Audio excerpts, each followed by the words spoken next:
Walmart Plus members save on meeting up with friends.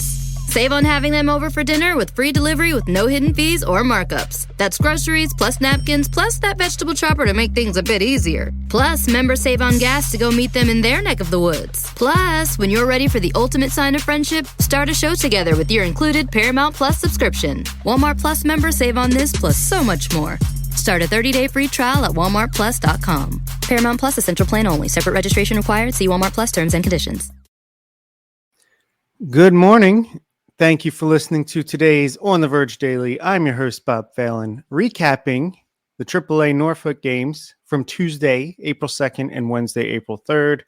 Today is Thursday. It's the last day before all the affiliates, the full season affiliates, are in action. Tomorrow night is going to be a lot of fun with all four teams going at once. I do like that they do the AAA a week early just because it gives you a little taste, but it'll be nice to have them all going and tracking them every day from here until September. Let's get started with Tuesday's game because there's a lot to talk about here with the Tides, despite only 2 games played.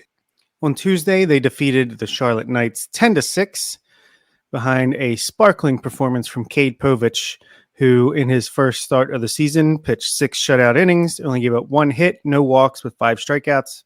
Fastball was averaging right around 92. Had all his pitches working. Not so much swing and miss. He only had a 10% whiff percentage, but he was getting a lot of called strikes, so that tells me his command was pretty good. And his CSW was 30. His curveball especially, he was able to drop in there for strikes. So very good start for Povich. The thing with him is the consistency, so we'll see what happens next time out. There were definitely times last year where he'd have an electric start, 5-6 innings, more than a strikeout per inning, keeping the runs down, and then he would have a blow-up start the next time. It was like every other start was good and bad and good and bad. So very curious to see how he does against the same lineup on Sunday. Shout out to Garrett, who I believe will be going to that game. Nick Vespi pitched 2 innings, giving up a run with 3 strikeouts. His stuff was working pretty well. Had a 43% whiff percentage and a 38% CSW. Very good.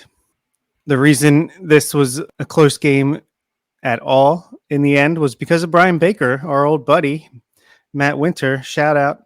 He pitched 1/3 of an inning. He got 1 out, gave up 3 hits and 2 walks, including a grand slam home run, 5 total runs. He's sitting at a nice 33.75 ERA. Velocity on his fastball is down 1 mile per hour. The velocity on his changeup was up 3 miles per hour. Don't know what that's about, but yeah, I don't know if we're going to see Brian Baker except in emergency situations at this point, unless he turns it around. Nolan Hoffman cleaned it up, pitched 2/3 of an inning with a strikeout. Barrel King himself, Heston Kjerstad, led the offense in this game, hitting 2 home runs, having 2 of the 3 top exit velocities in the game. The first home run was 107.1 miles per hour off the bat, went 451 feet. Second homer, 105.8 off the bat, and I believe that was an opposite field shot. But like I said, Barrel King, because that's what Kjerstad does best. He gets those perfect launch angles with the exit velocities. Not elite the way Kobe Mayo is, but just very, very good, and it leads to a lot of extra base hits and home runs like he hit on Tuesday, 2 of them. He also had a single in the game, 4 RBIs and 2 runs total. Jackson Holliday led off. He had another leadoff home run in this game, solo shot, obviously. Also struck out 3 times. Connor Norby was 2 for 3 with 3 runs, 2 RBI, and a walk. That included a home run in the first inning as well. It was back-to-back jacks from Holliday and Norby in the top of the first. Kyle Stowers was 1 for 5 with a home run, his second of the year. Peyton Burdick, 1 for 3 with a walk in his first double of the year. And Errol Robinson had a nice game, 3 for 4 with 2 runs and an RBI. Now we'll get to last night's fireworks, where the Tide defeated Charlotte 26-11. 26-11. The only inning they didn't score a run in was the second. They were down 7-4 at one point. They tied it up 7-7, and it was just fireworks, especially for the top half of the lineup as usual, but really it was everybody getting involved last night. But let's start with the pitching. Justin Armbruster, he actually pitched pretty poorly. He gave up 7 runs, 6 earned over 2 2/3 innings, on 7 hits and 3 walks with 3 strikeouts. His first start of the year in AAA. And the problem for him was his breaking stuff wasn't working at all. He didn't throw a changeup. His sweeper and curveball, he could not land for strikes and could not get swings and misses. So they were just sitting on his 4-seamer and his cutter. And even though those had 30% CSWs, it was just not great. Not great night for him, but still doesn't really change much as far as long-term outlook. And we'll see how he bounces back next week. Tucker Davidson got the win. He pitched 2 1/3 innings, giving up 1 run on 2 hits. A solo home run was involved there. No walks and 3 strikeouts, but still not a huge fan of him. If you look at the Savant, his slider is down 2.3 mile per hour, sinker's down 1 mile per hour, fastball down 2 mile per hour, splitter down 1.5 mile an hour, and a sweeper down over 3 miles per hour. So velocity is just tanked for him. I don't know what's going on there. I actually liked him coming into the season, especially with that splitter, but pretty alarming to have all your pitches drop in velocity that much, especially when you're not a guy that had all that much velocity to begin with. Andrew Suarez, on the other hand, he had a great outing. 2 innings, giving up 2 hits, no runs, no walks, 4 strikeouts. Caleb Ort came in, gave up 3 runs in an inning, and Wanderson Charles had a scoreless 9th, walking a batter and striking out 2. Now let's get to the offense. Norfolk had 10 of the 11 top exit velocities in this game, led by Kobe Mayo with a 112.3 exit velo on his double in the 6th inning, a 107.6 exit velo on his triple in the 3rd inning, and a 105.7 exit velocity on his single in the 4th inning. Overall on the game, Mayo was 5 for 7 with 2 runs and an RBI. Like I said, he had a double, his 2nd, and a triple, his 1st of the year. And he probably had the worst game of the top 5 hitters in the lineup, which is pretty crazy. Jackson Holiday was 4 for 6 with 5 runs, 2 RBI, 2 walks, his first stolen base of the season. He had 2 doubles in a game, giving him 4 for the year.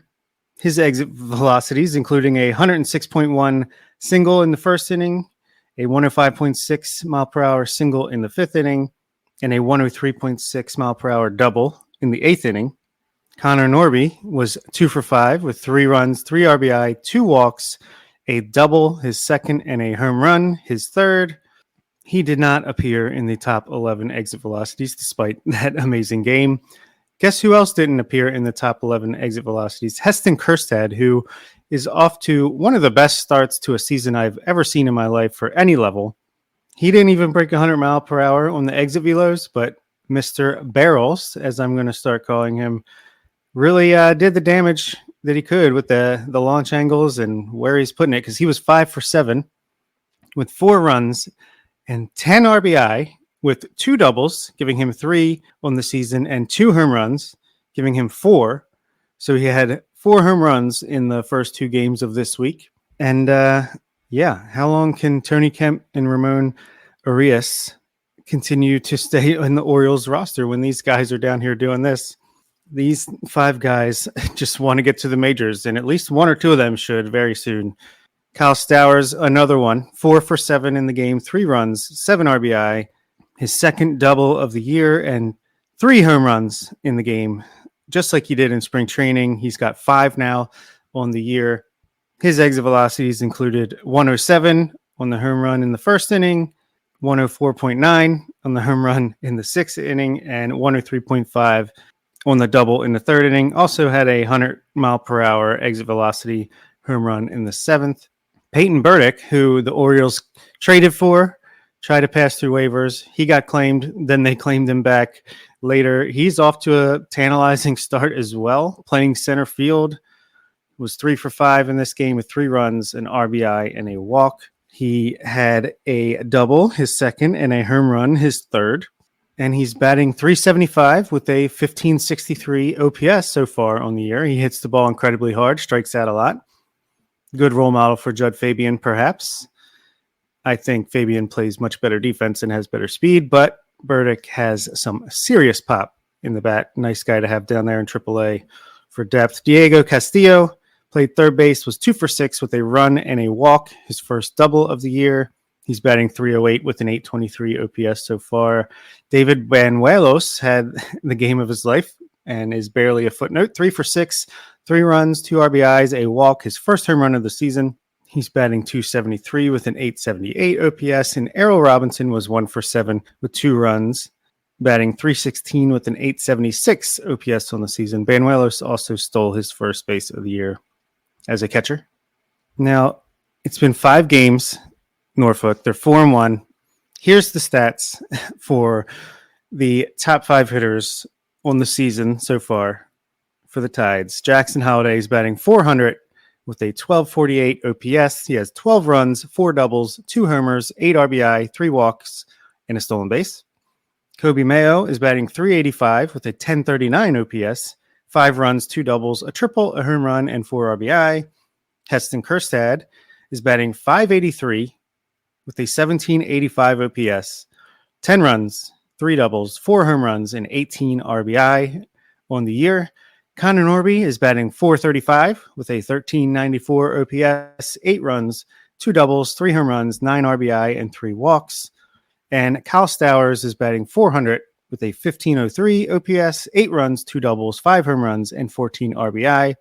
Meanwhile, Colton Cowser, if we haven't noted it yet, has expired his prospect/rookie eligibility at the major league level, off to a good start despite not getting that much playing time. Guys, it's great to be an Orioles fan. The major league team probably should have been swept by the Royals the way the Bats played in the first half of this week, but they managed to take 2 out of 3 with a walk-off home run from Jordan Westberg and a walk-off bases-loaded single by James McCann last night. Orioles had no business winning yesterday's game. Thank you, Royals, for sticking to the closer rule so strictly and bringing in Will Smith to get the save. Really appreciate that. So the Orioles are 4-2 on the year, have a day off today before heading to Pittsburgh. And the Tide are 4-1, and they will play tonight with Chase McDermott taking the mound. So hopefully we see some more fireworks with the Bats, and we see another great start from Chase McDermott following up his first of the year. I'm excited. The podcast is back tonight. It's been a little bit, but we're going to talk about all the action early on in the season. Maybe talk about the break camp rosters for Bowie, Aberdeen, and Delmarva. Nick is still out, but he should be back for a daily at some point over the weekend and next week, I'm assuming. So best to him. But I've been Bob Phelan. Thank you for listening, and thank you for being a patron. Get ready, because Clear the Rack is on at your Nordstrom Rack store. Now through Monday, find incredible deals on Wear Now styles on sale for even less at Nordstrom Rack. Take an extra 25% off red tag clearance throughout the store from brands like Vince, Veronica Beard, Frame, Sam Edelman, and more. All sales final. The best stuff goes fast, so shop this sale at Nordstrom Rack today. Please see nordstromrack.com or ask a store associate for details.